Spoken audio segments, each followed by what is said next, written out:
மணப்பெண்ணை தொட்டு தாலி கட்டினான் மாப்பிள்ளை.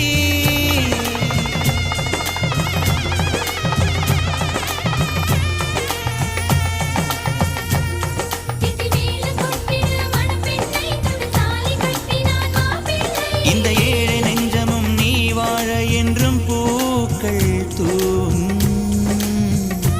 நீ வாழ நலமா